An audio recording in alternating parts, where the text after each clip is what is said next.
RS Online class welcomes you friends. Myself Rekha Patel. Today we will discuss about English. Change the text. Do as directed. The topic is change the voice. Interrogative sentences. It means પ્રશ્નાર્થ વાક્ય. Hi friends, આ video પણ change the text માટેનો છે, પણ especially active passive voice, જેની અંદર interrogative sentences એટલે કે પ્રશ્નાર્થ વાક્યો આવે છે. ઘણા બધા વિદ્યાર્થીઓને આ વાક્યોમાં પ્રોબ્લેમ થાય છે, એટલે આપણે આનો સ્પેશિયલ વિડીયો તૈયાર કર્યો છે. પ્રશ્નાર્થ વાક્યો બે પ્રકારના છે. સિમ્પલ ક્વેશ્ચન એટલે કે જેનો જવાબ યસ અથવા નોમાં આવે તેવા, અને બીજા WH. તો પહેલાં આપણે એક્ટિવ અને પેસિવ ફોર્મેશન જોઈએ. તો એક્ટિવ અને પેસિવ ફોર્મેશન જોઈશું એટલે આપણો મોટાભાગનું જે કન્ફ્યુઝન છે એ સોલ્વ થઈ જશે. હવે એક્ટિવ અને પેસિવની અંદર જે એસર્ટિવ સેન્ટેન્સનું સ્ટ્રક્ચર છે એ સ્ટ્રક્ચર અહીંયા સિમ્પલ ક્વેશ્ચનમાં અથવા તો ઇન્ટ્રોગેટિવ સેન્ટેન્સીસમાં પણ જોવા મળશે. ફરક માત્ર એટલો રહેશે કે જે સહાયક ક્રિયાપદ છે, બરાબર, એ ક્રિયાપદ આગળ હશે, પછી કર્તા અથવા નામ હશે, પછી ક્રિયાપદ હશે, કર્મ હશે અને અન્ય શબ્દો હશે, બરાબર. એટલે કે આ જે સ્ટ્રક્ચર હતું એ તો આપણને એસર્ટિવમાં દેખાતું હતું, બરાબર, પણ આ જે છે એ આપણને આગળ જોવા મળે છે. હવે આ જે સહાયક ક્રિયાપદો છે એ કયા કયા આવી શકે? તો સાદા કાળની અંદર ડુ, ડઝ, ડીડ આવે, જે આપણે કાળ જોઈને લખવાનું હોય. બાકી બધામાં તો is, am, are, was, were, has, have, had, can, may, will, shall, આ બધું અહીંયા આપેલું હશે, બરાબર, ક્રિયાપદની આગળ. એને આપણે આગળ લાવીએ એટલે સાદું પ્રશ્નાર્થ વાક્ય બને છે. હવે એનું જ્યારે પેસિવ કરીશું ત્યારે શું કરીશું? તો જો એસર્ટિવ સેન્ટેન્સમાં આપણે જે બીનું રૂપ કે હેવનું રૂપ મૂકતા હતા એ આપણે અહીંયા ઇઝ, એમ, આર કે જે અહીંયા આગળ આપેલું છે એ આપણે અહીંયા મૂકવાનું છે, બરાબર. હવે એની અંદર જે વોઝ, વેર કે ઇઝ, એમ, આર હોય એ આપણે મૂકવાનું છે, બરાબર, અને જે આપેલું હોય એ મૂકવાનું છે, બરાબર. કે સાદા વર્તમાન કાળમાં અને સાદા ભૂતકાળની અંદર ઇઝ, એમ, આર, વોઝ, વેર આપણે અહીંયા મૂકવું પડશે, જ્યાં ડુ, ડઝ, ડીડ હશે ત્યાં. બાકી તો જે આપેલું હોય આપણે મૂકવાનું છે, બરાબર. પછી કર્મ, જે નિયમ છે એ પ્રમાણે કર્તાના સ્થાને શું આવે? કર્મ આવે. પછી જે આપણું બીનું રૂપ છે તો જ્યાં હતું એની એ જગ્યાએ છે. બીનું રૂપ બી, બીંગ અને બિંગ, આ જે છે ત્યાંનું ત્યાં જ રહેશે. એમાંનું માત્ર જે આ બીનું રૂપ જે છે એ ડુ, ડઝ અને ડીડવાળા વાક્યમાં અહીંયા આવશે. બાકી બી, બીંગ અને બિંગ એ તો પાસ્ટ પાર્ટિસિપલની જોડે જ રહેશે, બરાબર. પેસિવ એટલે પાસ્ટ પાર્ટિસિપલ, એ તો અહીંયા રહેવાનું જ છે, બરાબર. કર્તાના સ્થાને આપણે કર્મને મૂક્યું એટલે આપણે બાય સાથે કર્તાને ક્યાં લઈ જઈશું? કર્મની જગ્યાએ લઈ જઈશું. અને અન્ય શબ્દો આપ્યા હોય તો ત્યાંના ત્યાં રહેશે અને પ્રશ્નાર્થ ચિહ્ન પણ એઝ ઇટ ઇઝ રહેશે. હવે આપણે જોઈએ વિગતવાર કે વર્તમાન કાળ હોય તો એની અંદર ડુ, ડઝ આપેલું હશે, કર્તા અને ક્રિયાપદને કર્મ આપ્યું હશે. તો આપણે એને સાદા કાળમાં આયનું સ્ટ્રક્ચર હશે. ચાલુ કાળમાં ઇઝ, એમ, આર, કર્તા, આઈએનજી અને કર્મ આપ્યું હશે. આ ચાલુ કાળનું છે. આ પૂર્ણ કાળનું સ્ટ્રક્ચર છે હેઝ, હેવ્સ વત્તા કર્તા વત્તા પાસ્ટ પાર્ટિસિપલ વત્તા કર્મ. આ બધા જ પ્રશ્નાર્થ વાક્યોના ફોર્મેશન છે, બરાબર. તો પ્રશ્નાર્થ વાક્યની અંદર મોડેલ ઓક્ઝિલરી આપ્યું હોય તો મોડેલ ઓક્ઝિલરી વત્તા કર્તા એટલે કે નામ વત્તા ક્રિયાપદ અને કર્મ, બરાબર. હવે આની અંદર આપણે શું કરીશું? તો આ ત્રણમાં તો કોઈ પ્રોબ્લેમ નથી કે એ ત્રણ પહેલાં રહેશે, બરાબર. ત્યાર પછી કર્તાની જગ્યાએ કર્મ આવશે. અહીંયા આપણે બીઈંગ અથવા બીન મૂકીશું, અહીંયા આપણે બીઈંગ મૂકીશું, અહીંયા આપણે બીન મૂકીશું, અહીંયા બી મૂકીશું. અને આ જે ક્રિયાપદ છે એ ક્રિયાપદમાં અહીંયા પાસ્ટ પાર્ટિસિપલ આપેલું છે, અહીંયા આઈએનજીની જગ્યાએ વર્બનું પાસ્ટ પાર્ટિસિપલ ફોર્મ મૂકીશું અને અહીંયા પણ પાસ્ટ પાર્ટિસિપલ મૂકીશું. અને આ કર્મ આપણે અહીંયા લાવ્યા છીએ એટલે આને આપણે પાછળ લઈ જઈશું. પણ રહ્યો પ્રશ્ન ડુ, ડઝનો. જો ડુ, ડઝ જ્યારે આવે ત્યારે આપણી સામે બે ઓપ્શન આવશે, ઇઝ અને આર. કારણ કે અહીંયા કર્મ લેવાનું છે અને મોટે ભાગે કર્મ વસ્તુ હોય છે, એટલે કર્મ માટે વસ્તુ એકવચન હોય તો ઇઝ આવે, બહુવચન હોય તો આર આવે, એ લેવાનું. ત્યાર પછી અહીંયા કર્મ મૂકીશું, અહીંયા પાસ્ટ પાર્ટિસિપલ અને આને બાય સાથે પાછળ લઈ જઈશું. એવી જ રીતે ભૂતકાળમાં પણ ડીડની જગ્યાએ વોઝ, વેર મૂકીશું, બરાબર. અહીંયા કર્મ, અહીંયા પાસ્ટ પાર્ટિસિપલ અને અહીંયા કર્તા બાય સાથે. પછી ચાલુ ભૂતકાળમાં વોઝ વેર પછી કરતા એ એઝ ઇટ ઇઝ રહેશે, ખાલી અહીંયા કર્મ આવશે, અહીંયા બીઈંગ આવશે, અહીંયા પાસ્ટ પાર્ટિસિપલ, અને આને આપણે અહીંયા રિપ્લેસ કરીશું. અહીંયા હેડમાં પણ આ એનું અહીંયા જ રહેશે, અહીંયા કર્મ અને કર્તા એ રિપ્લેસ થશે, અહીંયા બીન સાથે પાસ્ટ પાર્ટિસિપલ આવશે. બરાબર. ભવિષ્યકાળની અંદર વિલ અને શેલ એ અહીંનું અહીંયા જ રહેશે. બરાબર. અહીંયા કર્તાની જગ્યાએ કર્મ આવશે. બરાબર. અને કર્મની જે જગ્યા છે એ બાય સાથે અહીંયા આગળ શું થશે? રિપ્લેસ થશે. હેવ અને બીન આ શેની અંદર આવશે? તો આ પૂર્ણ ભવિષ્યકાળમાં આવશે, અને પેસિવની અંદર અહીંયા આગળ આપણને બાય મૂકવામાં આવશે. હવે એક્ટિવ અને પેસિવ ફોર્મમાં ક્રિયાપદના રૂપો કેવી રીતે બદલાય, જે આપણે હમણાં જોયું એ જ વસ્તુ છે પણ ડિટેલમાં છે. કે ડુડસ ક્રિયાપદ આપ્યું હોય તો ઇઝેમઆર પાસ્ટ પાર્ટિસિપલ મૂકવાનું. ઇઝેમઆર આઈએનજી વાળું ક્રિયાપદ હોય તો ઇઝેમઆર વત્તા બીઈંગ વત્તા પાસ્ટ પાર્ટિસિપલ મૂકવાનું. હેઝ હેવ અને પાસ્ટ પાર્ટિસિપલ આપ્યું હોય તો કંઈ જ નહીં, આ બંનેની વચ્ચે બીન મૂકી દેવાનું. મોડલ ઓક્ઝિલરી અને ક્રિયાપદ આપ્યું હોય તો મોડલ ઓક્ઝિલરી અને આની વચ્ચે બી મૂકીશું અને આનું પાસ્ટ પાર્ટિસિપલ કરીશું. ડીડ અને ક્રિયાપદ આપ્યું હોય તો ડીડની જગ્યાએ વોઝ અથવા વેર મૂકીશું અને પાસ્ટ પાર્ટિસિપલ મૂકીશું. વોઝવર વત્તા આઈએનજી ક્રિયાપદ હોય તો વોઝવર એમનું એમ રહેશે, અને બીઈંગ જે આઈએનજી છે એ બીને લાગશે એટલે બીઈંગ અને ક્રિયાપદનું પાસ્ટ પાર્ટિસિપલ. હેડ વત્તા પાસ્ટ પાર્ટિસિપલ હોય તો આની જેમ જ વચ્ચે ખાલી આપણે બીન મૂકી દઈશું. બરાબર. વિલ શેલ હશે તો બી મૂકીને past participle. Will shall have હશે તો પણ બીન મૂકી દેવાનું છે, અહીંયા બી મૂકવાનું છે, અહીંયા બીન મૂકવાનું છે. આ સાદો કાળ છે, આ પૂર્ણ કાળ છે. બરાબર. અને મોડલ ઓક્ઝિલરી જ્યારે આપ્યા હશે should, would, could, must, might, એની સાથે હેવ આપેલું જ હશે તો આપણે અહીંયા ખાલી બીન મૂકવાનું છે. બરાબર. હવે વાક્ય દ્વારા સમજીએ. ચલો આપણે પહેલાં પ્રશ્નાર્થ વાક્યો જોઈએ, પછી પેરેગ્રાફ જોઈએ. અહીંયા છે do you blow a balloon, તમે બલૂન ફુલાવી શકો છો? તો અહીંયા શું આપ્યું? બલૂન. એને આપણે અહીંયા યુની જગ્યાએ લાવીશું તો અહીંયા બલૂન એક વચન છે એટલે ઇઝ લખીશું. ઇઝ અ બલૂન, બ્લોનું બ્લોન થશે, અને આને અહીંયા લાયા એટલે બાય સાથે યુ પાછળ આવશે. પ્રશ્ન ચિહ્ન એઝ ઇટ ઇઝ રહેશે. સેકન્ડ જે છે ડીડ ધે કેચ અ બોલ, શું તેઓ બોલ કેચ કરી કર્યા? બરાબર. તો આ બોલ જે છે એ આગળ આવ્યું એટલે ધે બાય સાથે પાછળ ગયું ધેમ. હવે બોલ એક વચન છે એટલે વોઝ લખ્યું છે આપણે, પ્રશ્નાર્થ છે એટલા માટે. વોઝ અ બોલ કેચનું આપણે કોટ કર્યું અને બાય ધેમ. પ્રશ્નાર્થ ચિહ્ન as it is. Is she speaking English now? અહીંયા તમને જોવા મળે છે કે અહીંયા ઇઝેમઆર આપેલું જ છે. અહીંયા ડીડ ડુ હતું તો આપણે ઇઝ લીધું, ડીડ હતું તો વોઝ લીધું, અહીંયા ઇઝ આપેલું જ છે. પણ ઇઝ સાથે શી છે, કરતા છે, આપણે કર્મ લેવાનું છે તો વાક્યમાં કર્મ શું છે? ઇંગ્લિશ, એટલે ઇઝ ઇંગ્લિશ. સ્પીકિંગનું કરીશું બીઈંગ સ્પોકન. જ્યારે વર્બ આઈએનજી આવે ત્યારે બીઈંગ પાસ્ટ પાર્ટિસિપલ થાય એટલે બીઈંગ સ્પોકન. આને રિપ્લેસ કરીશું બાય હર નાવ. બરાબર. પછી છે have they submitted the papers, તો અહીંયા શું છે? Have they.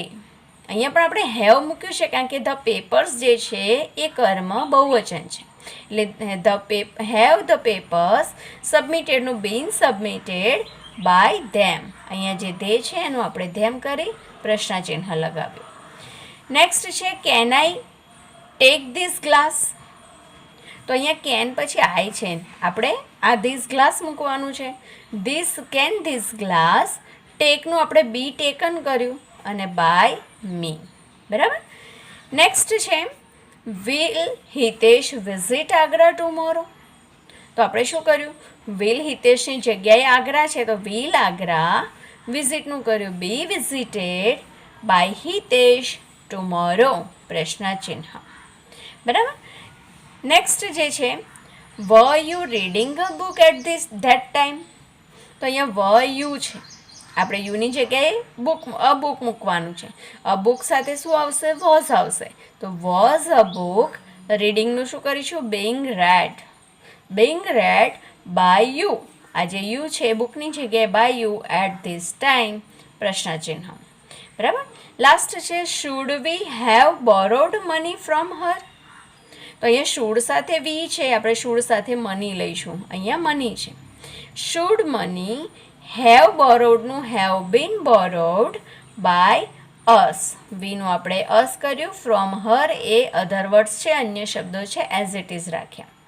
અહીંયા આપણે શું કરીશું કે જે મૂકવાના છે is am are was were કે એ આપણે કર્મના અનુરૂપ મૂકીશું. બરાબર. હવે આપણે પેરેગ્રાફ જોઈએ. એ પેરેગ્રાફની અંદર બધા જ વાક્યો પ્રશ્નાર્થ આવે એવું નથી હોતું, પણ આ રીતના પેરેગ્રાફ આવી શકે. પહેલું છે can you send email? You must know my email address.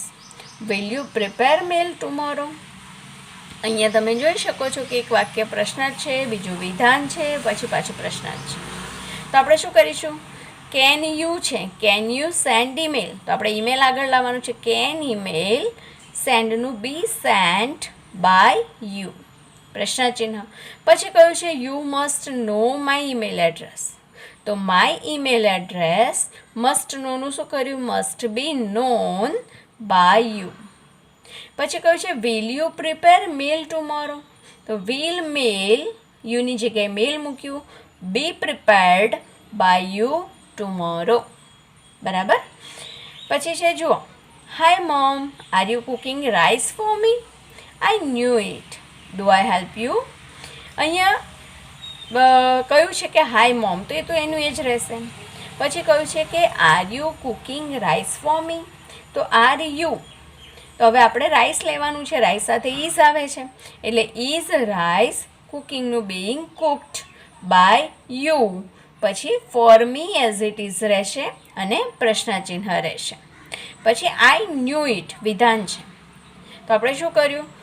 It જે છે આગળ લાયા, ન્યૂનું વોઝ નોન, ભૂતકાળ છે એટલે ભૂતકાળનું ટુ બીનું રૂપ, અને past participle it was known by me. પછી છે ડુ આઈ હેલ્પ યુ, તો ડુ સાથે આઈ છે, અહીંયા આપણે યુ મૂકવાનું છે. હવે યુ સાથે ટુ બીનું રૂપ કયું આવે? તો આર આવે.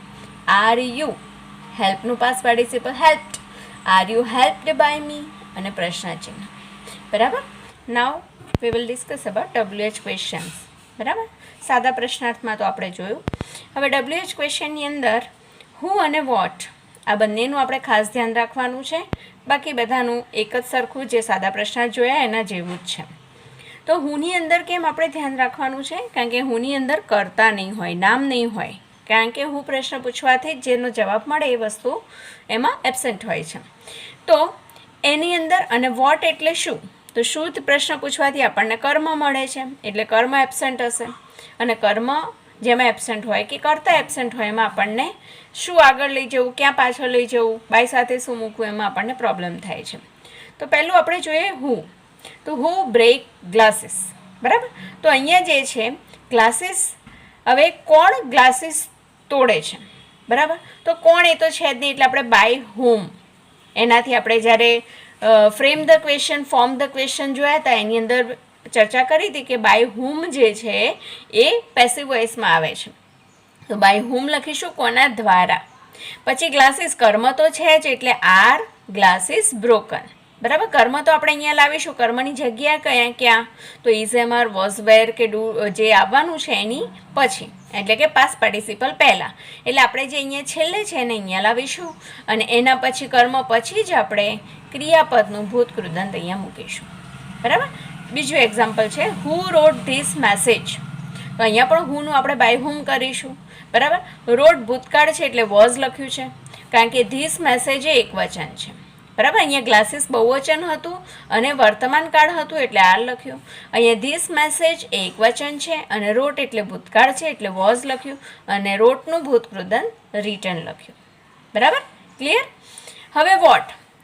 વોટ જે પ્રશ્નસૂચક શબ્દ છે એની અંદર કર્મ નહીં હોય. પેલામાં કરતા નહોતું, આમાં કર્મ નથી.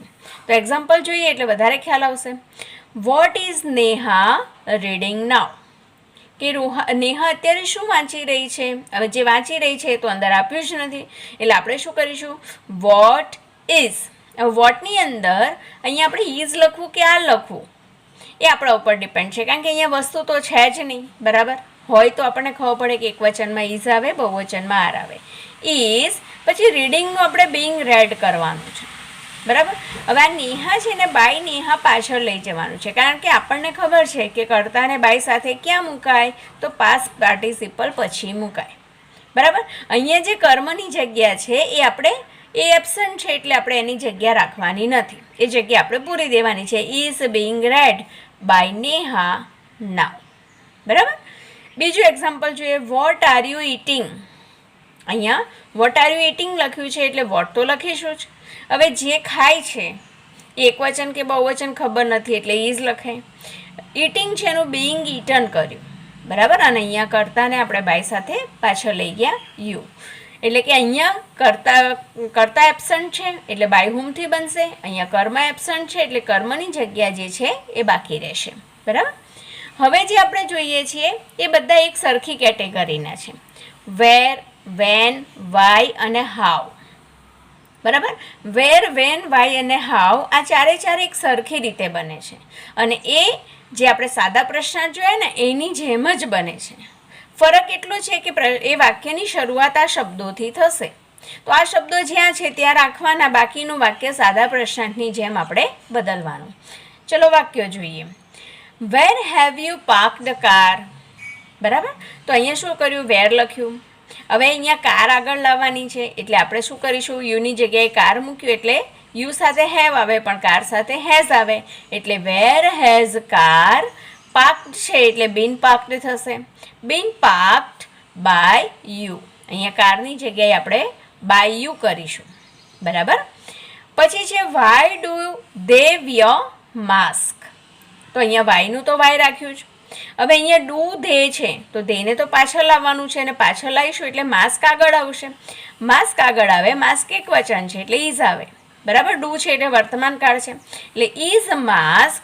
વિયરનું ભૂતકાળ થાય છે, ભૂતકૃદંત થાય છે વોન એટલે વાય ઇઝ માસ્ક વોન. ધેને પાછળ લઈ જઈએ એટલે બાય ધેમ. બરાબર. ત્રીજું વાક્ય. How will you make coffee. બરાબર. તો અહીંયા હાઉનું હાઉ રહેશે. હવે વિલ યુ છે તો આપણે યુની જગ્યાએ કોફી લખવાનું છે પણ કોફી સાથે વિલ જ આવવાનું છે એટલે વિલ કોફી. મેકનું આપણે બી મેડ કરીશું. બરાબર. બી મેડ કર્યા પછી કોફીની જગ્યાએ બાય યુ લખીશું. બરાબર. Next. When did your brother submit his test paper. બરાબર. એટલે વેન તો જ્યાં છે ત્યાં. પછી ડીડ છે એટલે વોઝ લખીશું. હવે વોઝ આવે કે વર આવે? તો વોઝ કેમ આવે? હિઝ ટેસ્ટ પેપર સિંગ્યુલર છે, એક વચન છે એટલે વોઝ લખીશું. વોઝ હિઝ ટેસ્ટ પેપર અથવા તો હિઝ ટેસ્ટ પેપરની જગ્યાએ યોર બ્રધર્સ ટેસ્ટ પેપર એવું પણ લખી શકાય છે. બરાબર. પણ એના પછી આપણે સબમિટનું શું કર્યું? સબમિટેડ. અને બાય યોર બ્રધર અથવા તો હિમ. જો અહીંયા ટેસ્ટ પેપર લખીશું તો યોર બ્રધર આવશે અને યોર બ્રધર્સ ટેસ્ટ પેપર લખીશું તો હિમ આવશે. બરાબર. ખ્યાલ આવ્યો? હવે આપણી લાસ્ટ કેટેગરી જે છે એ વોટ જેવી જ છે. બરાબર. How many, how much, which અને હુઝ. પણ ડિફરન્સ એટલો છે બંને વચ્ચે કે વોટની અંદર કર્મ નહોતું. બરાબર. એટલે આપણે લખતા નહોતા. જ્યારે આની અંદર કર્મ હશે પણ આ શબ્દોની જોડે જ હશે. આ શબ્દોની જોડે જ હશે પ્રશ્નાર્થ વાક્યમાં, એક્ટિવ વાક્યમાં, અને પેસિવમાં પણ આપણે એની જોડે જ રાખવાનું છે. એટલે બાકીનું જે ફોર્મેશન છે એની અંદર વોટવાળું ફોર્મેશન અને આ જે 4 પ્રશ્નસૂચક શબ્દો છે એનું ફોર્મેશન પેસિવનું એક જ સરખું થશે. બરાબર. ચલો વાક્યો જોઈએ એટલે વધારે ખ્યાલ આવે તમને કે how many boys does a teacher select. બરાબર. તો હાઉ મેની બોયઝ એ તો એનું એ જ રહેશે.